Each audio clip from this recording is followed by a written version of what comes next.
Here's my first edition of my homemade chainsaw bike. There's a 33cc Homelight chainsaw engine on it right now, and I welded a 2.5-inch pipe onto the clutch cover that runs on the tire.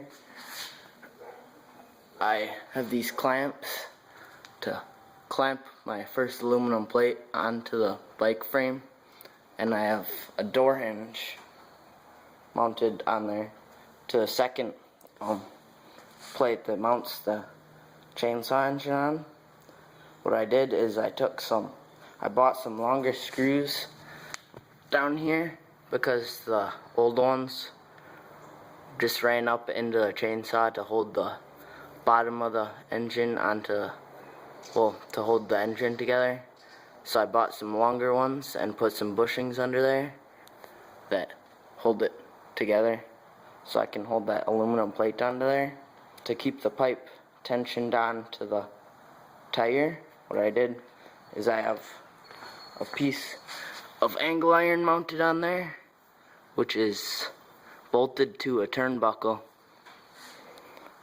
and I can tighten that or loosen that depending on how tight I want it or how loose I want it. So she runs pretty good. Got her going 29 miles an hour down my driveway.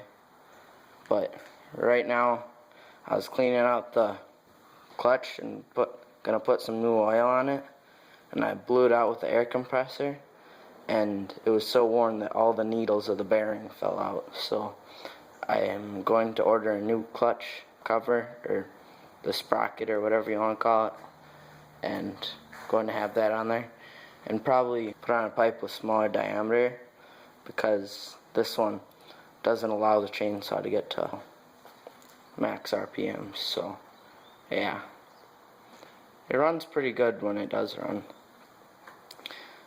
For the cable, I have an old brake mounted that off a big wheel bike, I think, and runs all the way back here, and I have it mounted right under where the handle would be, and I have a pen spring to make it return a little better, but it used to be stuck, but now it returns pretty good, a little better when it's running. But yeah, it's pretty nice.